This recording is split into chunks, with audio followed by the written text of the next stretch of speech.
And you go back to the idea of capitalism and money. Like, what is that really?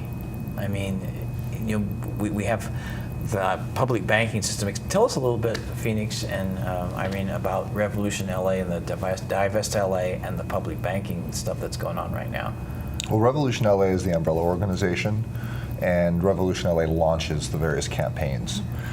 The first campaign that made major headway was Divest L.A., which identified that the city of Los Angeles was banking with Wells Fargo primarily, and because of all the acts, the unethical investments, the fraud, the corruption, the Dakota Access Pipeline, the fraudulent bank accounts, we decided we didn't want public funds to support that institution. So Divest LA lobbied to get City Hall essentially to vote against renewing the contract with Wells Fargo.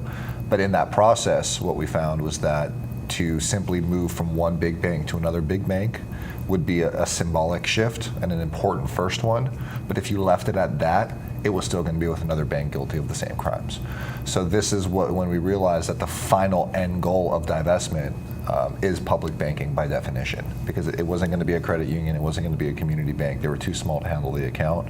Only a bank built to be transparent and accountable to the people would be the final end game of the banking movement.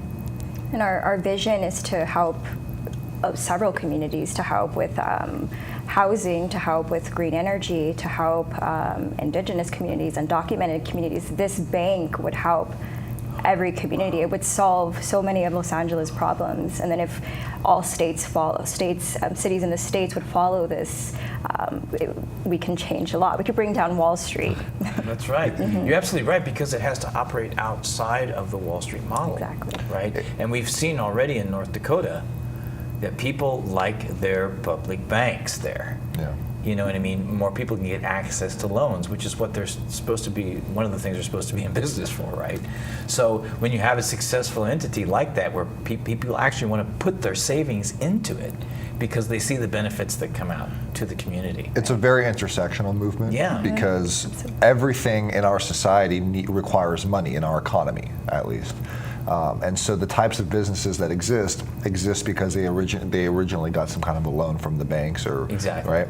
So by going to the very heartbeat of the entire circulatory system of the economy, by changing where the money originates, then you can have far-reaching ripple effects into the rest of society as well, so long as you make those public banks, you construct them in a way that they are bound by social and environmental good.